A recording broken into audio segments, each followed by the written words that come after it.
हम अनुरोध करेंगे जेपी नड्डा जी से, union minister of health and family welfare, chemicals and fertilizers, कि वो कृपया मंच पर आएं और अपने मन के भाव प्रस्तुत करें। सर। सम्माननीय हेमा जी, परिवार के सभी सदस्य और शोकाकुल सज्जन वृंद, ये हम सब के लिए अत्यंत ही दुख की घड़ी है कि हम सब लोगों ने अपने प्रिय वरिष्ठ साथी, जिन्होंने देश में, दुनिया में एक अपनी शख्सियत स्थापित की, कायम की, वह आज हम सबके बीच में नहीं रहे। यह शोकाकुल समय उन्हें जहां याद करने का है, वहां उनसे बहुत कुछ सीखने का भी है। अपने जीवन में एक साधारण गांव से निकलकर अपनी जीवन यात्रा, जो मन में सोचा, जो मन में ठाना, उसको पूरा करने के लिए जिस यात्रा का न कोई ओर था न छोर, उस यात्रा को कामयाब बनाना और पूरी लगन के साथ लगना, यह हम सब लोगों ने धर्म जी को देखा है। और धर्म सिंह दोयल से गांव का व्यक्ति निकलकर बेताज बादशाह, और जो देश के नौजवानों के, प्रशंसकों के दिलों में छा गया, ऐसे हमारे धर्मेंद्र जी थे। और जिन्होंने 6 दशक तक सिने जगत के माध्यम से देश के करोड़ों प्रशंसकों के बीच में अपना दिल, करोड़ों प्रशंसकों के दिल में उन्होंने स्थान पाया है। वह सिने जगत में तो उन्होंने अपना नाम बनाया ही था, लेकिन समाज सेवा से भी जुड़े और राजनीतिक क्षेत्र में भी उन्होंने काम किया। और हम सब जानते हैं कि राजस्थान के बीकानेर से उन्होंने सांसद के रूप में भी देश को अपनी सेवाएं दी, और देश के साथ साथ समाज को भी उन्होंने अपने साथ इस काम में जोड़ा। मुझे पार्टी के अध्यक्ष के रूप में ये गौरव होता है कि वह भारतीय जनता पार्टी के सदस्य बने और भारतीय जनता पार्टी को उन्होंने भारत की संसद में उन्होंने प्रतिनिधित्व किया और समाज और देश के लिए सेवा की। यही नहीं, सबसे बड़ी बात यह है कि धर्म जी ने इतनी ख्याति पाने के पश्चात भी अपनी जड़ों से हमेशा वो जुड़े रहे।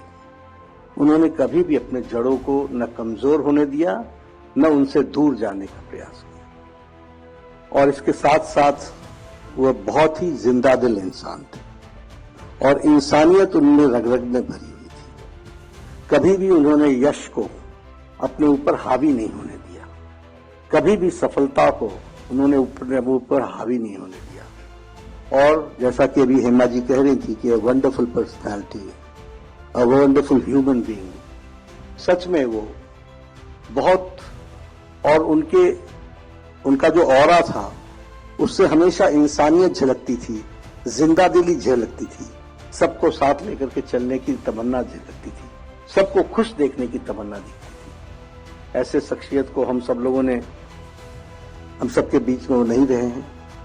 मैं अपनी ओर से, अपने करोड़ों कार्यकर्ताओं की तरफ से, पार्टी की ओर से ईश्वर से प्रार्थना करता हूं कि उनको ईश्वर अपने चरणों में स्थान दे, उनकी आत्मा को शांति मिले और उनका बड़ा परिवार जो हम सब हैं, उन सबको इस दुख घड़ी में संबल दे, और विशेष करके हेमा जी और सभी परिवार के सदस्यों को वह ताकत मिले, ईश्वर उनको ताकत दे इस दुख भरी घड़ी में। इन्हीं शब्दों के साथ ओम शांति, ओम शांति, ओम शांति। जैसा हेमा जी ने कहा कि यूं तो समूचा भारत आज उनके साथ खड़ा है, शोकाकुल हैं उनके फैंस, उनके चाहने वाले, लेकिन जब अपने परिवारजन, अपने पार्लियामेंटेरियंस, जब वो साथ होते हैं तो मनोबल और बढ़ जाता है, आगे बढ़ने की क्षमता, शक्ति और प्रबल हो जाती है। हम अनुरोध करेंगे अमित शाह जी से, union home minister, minister of cooperation, कि वो मंच पर आएं और अपने भाव हमसे साझा करें। सर। माननीय हेमा जी और इस सभागार में एकत्रित आए हुए सभी धर्मेंद्र जी के प्रशंसकगण, आज धर्मेंद्र जी के स्मृति में ये प्रार्थना सभा का आयोजन हुआ है और हम सब बहुत भारी मन के साथ उनके चिर शांति के लिए यहां प्रभु को प्रार्थना करते हैं। मेरा धर्मेंद्र जी के साथ कभी व्यक्तिगत मुलाकात नहीं हुआ। मैं पार्टी का अध्यक्ष था तब जब हेमा जी मथुरा से 14 में चुनाव लड़ रही थी, तब उनका फोन आया था कि वो एक पत्र भेज दे रहे हैं, वो पत्र मोदी जी जब प्रचार में जाए तब पढ़ लिया जाए तो उनको अच्छा लगेगा।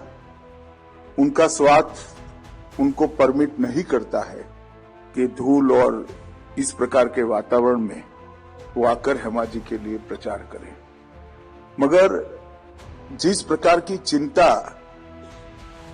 वो फोन पर बात कर रहे थे वो एक फॉर्मेलिटी नहीं थी। हेमा जी चुन कर आए, हेमा जी अच्छे वोट के लिए चुन कर आए, इसका कंसर्न, इसके लिए पूरी चिंता उनकी एक छोटी सी बात में मैं स्पर्श कर सकता था। मित्रों, धर्मेंद्र जी को 97 में life time achievement award film fair का मिला और 12 में पद्म भूषण भी मिला। 60 साल लंबा कैरियर, किसी भी फील्ड में अगर कोई व्यक्ति दाग के बगैर पारित करता है तो इसका मतलब है ये साफ दिल इंसान है। मैं आज यहां न गृह मंत्री के नाते आया हूं, न हेमा जी के संसद में साथी के नाते आया हूं।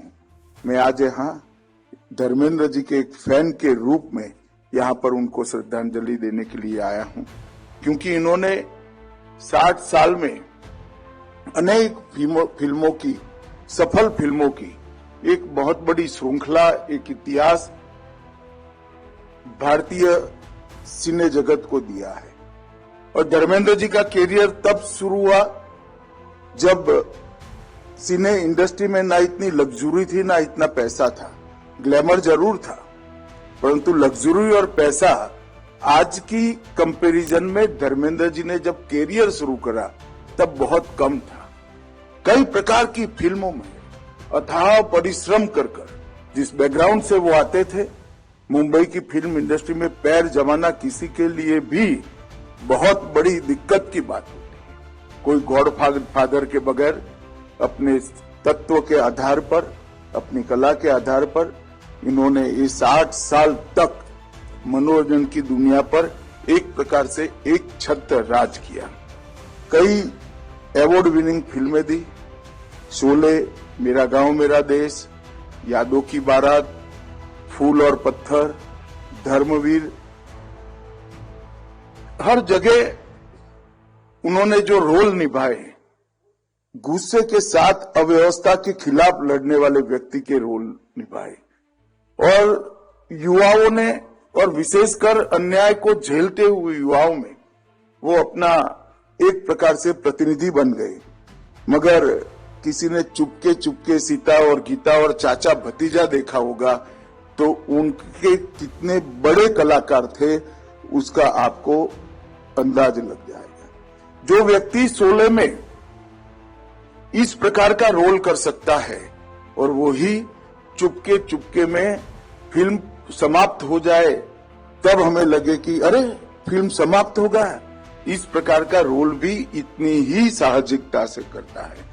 ये उनकी कला में कितनी गहरी रुचि थी और कितने महान कलाकार थे वो बताते हैं। मित्रों, मैंने हकीकत, सत्यगाम, बंटवारा और आंखें चारों फिल्मों को देखा है। धर्म जी की कई फिल्में मैंने देखी हैं, मगर ये चारों फिल्में एक प्रकार से देशभक्ति से जुड़ी हुई फिल्म थी। और जब कोई भी कलाकार रोल करता है, कितना भी कुशल हो, कितना भी महान कलाकार हो, आपको मालूम पड़ता है कि ये रोल कर रहा है, ये मालूम पड़ ही जाता है। वो पात्र के बहुत नजदीक पहुंच जाता है, मगर पात्र नहीं बन सकता है। वो फिल्म का एक रोल कर रहा है, वो मालूम पड़ता है। मगर ये देशभक्ति की चारों फिल्में, इसमें आंखें तो मैंने कई बार देखी है, उसमें धर्म जी का रोल करते थे तो मुझे लगता है, उस वक्त भी लगता था कि सच्चा देशभक्त व्यक्ति है, ये एक्टिंग नहीं कर रहा है, देश को प्यार करने वाला ये इंसान है। और ये इनकी बहुत बड़ी एक प्रकार से धाती थी। एक भी फिल्म में बहुत बड़ा किसान का बेटा का रोल न करने के बावजूद पूरी दुनिया को मालूम है कि धर्म जी किसान के बेटे थे और धरती को बहुत प्यार करते थे, अपने व्यवहार से, अपने वाणी से, और जो बोलते थे और करते थे इसके बीच में कोई अंतर न होने के कारण एक सरल हृदय के अच्छे इंसान की छवि उन्होंने बनाई। धर्मेंद्र जी का जाना, 90 की आयु में भी जाना, इस देश के लिए, इस देश के सार्वजनिक जीवन के लिए और फिल्म इंडस्ट्री के लिए कभी भी पूर्ति न हो ऐसी क्षति है। और एक रिक्तता धर्मेंद्र जी के जाने से यहाँ पर खड़ी हुई है।